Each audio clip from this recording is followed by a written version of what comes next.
નમસ્કાર દર્શક મિત્રો, ગુજરાત ડિવિઝન ન્યૂઝમાં આપનું હાર્દિક સ્વાગત છે। સમાચાર છે, ગોધરામાં એલસીબીનો મોટો દારૂ કૌભાંડ પર્દાફાશ। ₹1 કરોડથી વધુનો વિદેશી દારૂ જપ્ત, એક આરોપી ઝડપાયો। પંચમહાલ જિલ્લાના ગોધરા ખાતે લોકલ ક્રાઇમ બ્રાન્ચ એલસીબી દ્વારા દારૂની હેરાફેરી સામે મોટી કાર્યવાહી હાથ ધરવામાં આવી છે। ગોધરા જાફરાબાદ ન્યૂ રામદેવ ચૌધરી હાઈવે ધાબાની પાછળ આવેલા પાર્કિંગમાંથી વિદેશી દારૂથી ભરેલો એક કન્ટેનર ઝડપી પાડવામાં આવ્યું છે।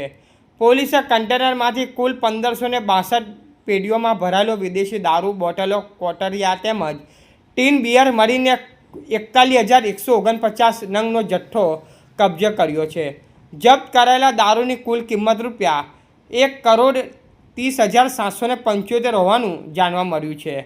રેન્જ નાયબ પોલીસ મહાનિરીક્ષક વિધિ ચૌધરીના માર્ગદર્શન અને પોલીસ અધિક્ષક ડૉક્ટર હરીશભાઈ ધુતાદના નિર્દેશ મુજબ જિલ્લામાં પ્રોહિબિશન સંબંધિત ગુનાઓને નાબૂદ કરવા માટે એલસીબી દ્વારા સતત દેખરેખ રાખવામાં આવી રહી છે। પોલીસ ઇન્સ્પેક્ટર એબી વોરાના માર્ગદર્શન હેઠળ એલસીબીના ટીમે ઉમાન સોર્સેસ મારફતે મળેલી ચોક્કસ બાતમીના આધારે કાર્યવાહી હાથ ધરી હતી।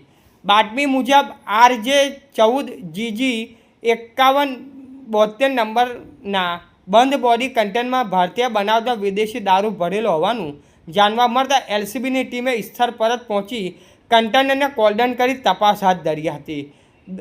દરમિયાન કન્ટેનર ચાલકને સ્થળ પરથી ઝડપી લેવામાં આવ્યો હતો।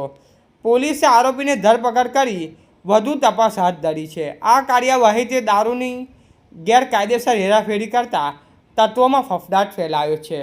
રિપોર્ટર તાહિર ટપલા, ગોધરા। સમાચાર જોવા માટે ગુજરાત ડિવિઝન ન્યૂઝ ચેનલને like, share, subscribe, bell icon press button દબાવવાનું ના ભૂલશો। ધન્યવાદ।